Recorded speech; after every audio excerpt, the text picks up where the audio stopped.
नमस्कार, मैं मोहम्मद आसिफ और आप देख रहे हैं नेक्स्ट 9 न्यूज़। 2024 के चुनाव को लेकर सभी पार्टियां जो है ज़बरदस्त तरीके से तैयारियां कर रही हैं। कल आपने बिहार की राजधानी पटना से एक तस्वीर देखा होगा जिसके बारे में जिक्र करेंगे, लेकिन उससे पहले कुछ लाइन सुन लीजिए आप। मेरे सहयोगी ने दिया है। मुझे लग रहा है कि जो हालात इस वक्त देश में है वो वाकई में उससे पूरी तरीके से सूटेबल बैठता भी है। उन्होंने क्या शानदार बातें कही हैं, ज़रा गौर से सुनिएगा दर्शकों, फिर आपको समझ में आएगा नेताओं का खेल। अब वो खेल ये है कि कुछ पढ़े लिखे लोग, कुछ इसलिए बोल रहा हूँ कि सब पढ़े लिखे तो है नहीं, कुछ पढ़े लिखे लोग गरीबों को लूटने के लिए या उन्हें बर्बाद करने के लिए एक संस्था बनाई है जिसका नाम है सरकार। ये सरकार में जो लोग बैठे हैं उसको जनता, ये भोली जनता किस हिसाब से चुनती है कि उनके लिए स्कूल्स बनाएंगे, उनके बच्चे के लिए बेहतर जो है अस्पताल होगा, बहुत मतलब तमाम संस्थाएं दुरुस्त होंगी। उसके बजाय क्या होता है, वो खुद पैसे खा जाते हैं। पैसे और देश की जनता जो हमेशा टैक्स भरती भी है। अब जरा सा इसको गौर से आप सुनिएगा। और 2014 से जब मोदी सरकार की शुरुआत हुई, मोदी जी की कामयाबी की हजारों कहानियाँ आपने सुनी होगी, एक से बढ़कर एक कहानियाँ सुनी होंगी। कभी चाय वाला, कभी उनके माँ को लेकर, कभी पिता को लेकर, तमाम चीज़ें।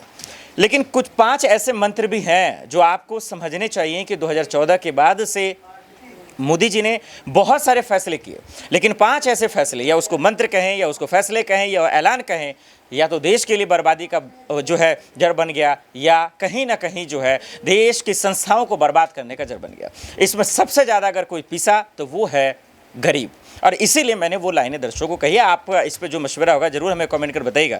चलिए शुरुआत करते हैं, समझते हैं। चुनाव का वक्त है, ज़्यादा दिनों का वक्त बचा भी नहीं है, साल भर से भी कम का दिन है। तमाम पार्टियां जो है पूरी तरीके से तैयारियां कर रही हैं। विपक्ष का जो काम है वो कर रहा है, एक दूसरे को जोड़ने, महागठबंधन वगैरह वगैरह। लेकिन सबसे बड़ा सवाल ये है कि क्या मोदी सरकार के लिए एक्चुअल में चुनौतियाँ क्या है, उनके लिए क्या दिक्कतें पैदा हो सकती हैं, ये समझने की ज़रूरत है। क्या वाकई में उनकी ताकतों के बीच में क्या विपक्ष जो है पूरी तरीके से ढेर हो जाएगा, ख़त्म हो जाएगा, ये सवाल बहुत बड़ा है। क्योंकि 14 के बाद से आपने देखा कि विपक्ष जिस आंधी में जो मोदी लहर आई थी, और उस लहर में सच पूछिए तो अभी तक विपक्ष का पता नहीं चला। हाँ, ये ज़रूर है कि कई ऐसे राज्यों में विपक्ष ने थोड़ा बेहतर किया है, लेकिन पूरी तरीके से अभी तक जो है मोदी सरकार को टक्कर देने के लिए, उनसे मुकाबला करने के लिए अभी दुरुस्त नहीं हो पाई है।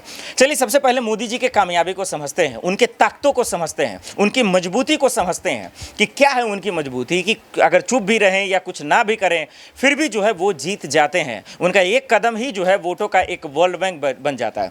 2022 का विधानसभा चुनाव यूपी का आपको याद होगा कि आखिरी वक्त में, जी हाँ, जिसको आखिरी ओवर भी कहते हैं, किस तरीके से मोदी जी काशी में आते हैं, उसके बाद आप देखते हैं कि पूरा तख्ता ही पलट जाता है। 7 चरणों में जो चुनाव होता है। देखिए दर्शकों, मेरे हिसाब से जो मोदी जी की सबसे बड़ी ताकत है वो ये है कि मोदी जी जिस सलीके से, जिस हिसाब से अपनी बातों को रखते हैं, भले ही वो झूठ बोलते हैं, भले ही वो गलत बोलते हैं, लेकिन ये हकीकत है कि लोगों तक अपनी बातों को बड़ी आसानी से रख देते हैं। और ये इस देश की जनता तो वैसे भी भोली है, तमाम चीज़ों को भूलना तुरंत जानती है। क्योंकि कोरोना के वक्त लाशें बहीं, उसको भी भूल गए। उड़ीसा में अभी देखा आपने कितने लोगों की जानें गई, वो भी भूल गई। पुलवामा हमला में हमारे जवान शहीद हो गए, उसको भी भूल गई। किसान आंदोलन में 700 किसान शहीद हो गए, वो भी भूल गई। और बहुत सारी घटना, कितने याद कराऊँ आपको। यही वजह है कि मोदी जी की सबसे बड़ी ताकत ये है कि उनका जो कम्युनिकेशन है, या फिर उनको ये कहा आसान भाषाओं में कि वो दूसरे से जो तुरंत है कि वो अपनी ओर खींच लेते हैं। अट्रैक्शन जिसको इंग्लिश में कहते हैं, जो आकर्षण है उनका बहुत शानदार। यही वजह है कि आज सबसे ज़्यादा पॉपुलरिटी में, यानी कि लोकप्रियता में मोदी जी हैं। भले ही इसका मतलब अलग है कि वो इतना लोकप्रियता होने के बावजूद भी मीडिया के सवालों का जवाब आज तक नहीं दे पाए। अभी अमेरिका में आप देखा होगा बड़ी ये सब चीज़ें हो रही हैं। तो एक मेरे हिसाब से ये लगता है कि लोगों से जो उनका कनेक्शन है वो बेहतर वो ढंग से कर पाते हैं। दूसरा जो सबसे बड़ी उनकी ताकत है गोदी मीडिया। गोदी मीडिया का चाल चलन तो आप देख ही रहे हैं कि आप खैर आज देश में मीडिया गिरी हो ही नहीं रहा, मतलब 4th पिलर ख़त्म हो गया। इक्का दुक्का जो यूट्यूबर बेचारे बचे हुए हैं, सोशल मीडिया पर अपनी बात रखते हैं, लोग उनको सुनते हैं, जहाँ लगता है कि उनकी बातों का भी असर पड़ने लगा तो चलो भैया उसको भी जेल में ठूसो, ये खेल होने लगा। क्योंकि संस्था उनका, पैसा उनका, प्रशासन उनकी, ताकत उनकी, तो तमाम चीज़ लगा ही देते हैं। आप देख ही रहे हैं। उस तो गोदी मीडिया है, क्योंकि देखिए जहाँ सवाल पूछे जाने भी चाहिए वहाँ भी नहीं पूछते हैं। हाथरस का मामला है, आपने देखा होगा कि कितना भयावह था। अभी पहलवान बेटियों का मामला है, किसानों का मामला है, हर चीज़ में फ़ायदा गिनाने लगते हैं। आपने देखा कि गोदी मीडिया की गोदीगिरी कैसे हो रही थी। आपने देखा 2000 के नोट का खेल, कि चिप की खेल बताने लगे, फ्रिज में रखने लगे। अब फिर देखिए मोदी जी ने खुद उन्हें वापस लिया। आपने देखा नोटबंदी का कितने फायदे गिनाए गए, छोटे छोटे व्यापारी बेचारे जो है आज बर्बाद हो गए, आज आपको मिलेंगे नहीं। महंगाई का असर आपने देखा वहीं से शुरुआत हो गया, उसके बाद कोरोना काल दूसरा एक कहरा बनकर आया। तो ये चीज़ें हैं कि ये जितना चीज़ है इसको गोदी मीडिया कवर अब बहुत शानदार तरीके से करती है। अब जरा इसी को एक और एग्जाम्पल से बता देता हूँ। अब मणिपुर देखिए, लगभग 2 महीनों 50 दिनों से जल रहा है, लगभग 2 महीने के आसपास से।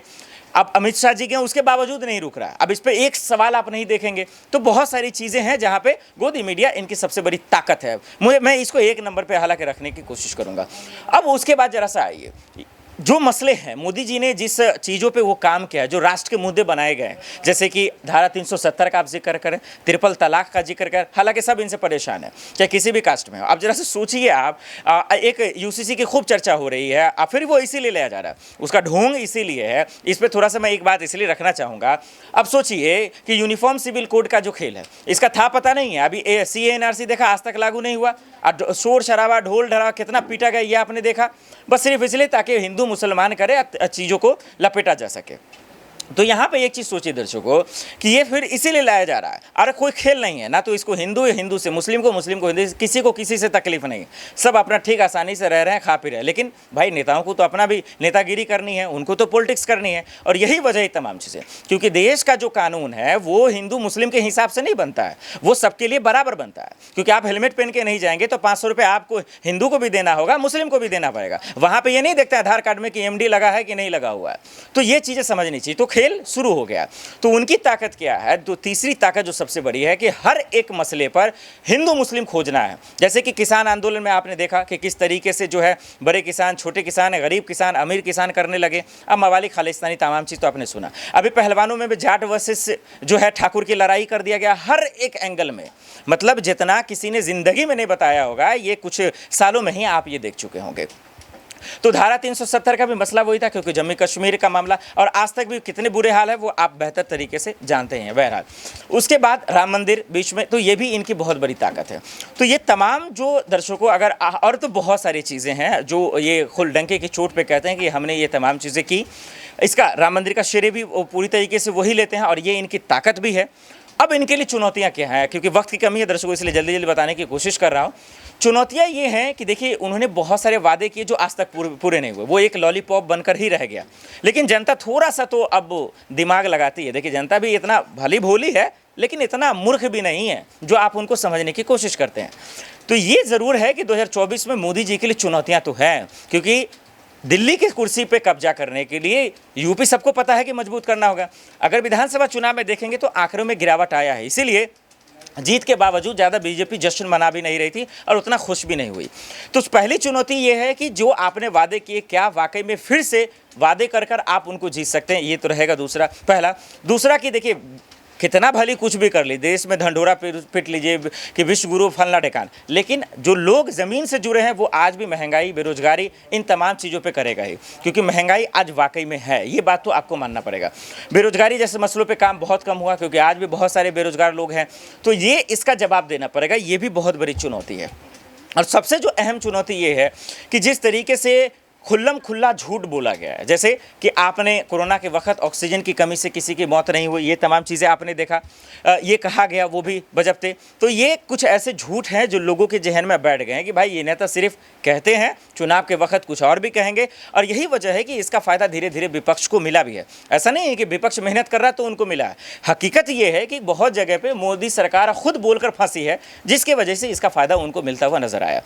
उसके बाद हमारा आपने देखा कि किस तरीके से कोरोना के वक्त भी जो है मुसलमान को बदनाम करने की कोशिश की गई कि भाई कोरोना वही लोग फैला रहे हैं। फिर उसके बाद जब सेकेंड लहर आया तो आपने देखा कि दूध का दूध पानी का पानी हो गया।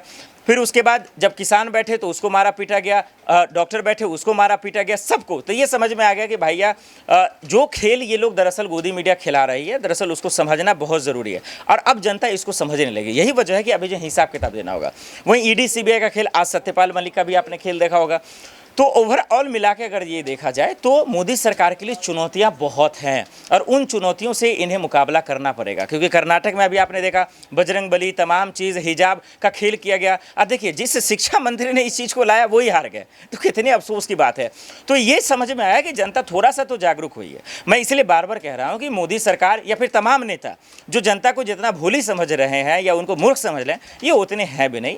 ये भले भोले हैं, कुछ मजबूरी की वजह से बेचारे नहीं कुछ बोल पाते, इसका ये मतलब नहीं कि ये मूर्ख है। तो इस बात को होशियारी से समझना होगा। अब ये देखना पड़ेगा विपक्ष की ताकत एक तरफ है, वो जुटाने में कोशिश में लगी हुई है, और वही मोदी सरकार की टीम है, अमित शाह जी, जेपी नड्डा जी और बहुत सारे हैं। तो ये कैसे करेंगे, ये बड़ा सवाल है। यानी कि 2024 का ओवरऑल चुनाव दर्शकों बहुत दिलचस्प रहेगा। तो दर्शकों आपने देखा और इस मसले पर आपकी क्या राय है, हमें कमेंट कर जरूर बताइएगा। देश दुनिया के बड़ी खबरों के लिए देखते रहे नेक्स्ट 9 न्यूज़। नमस्कार।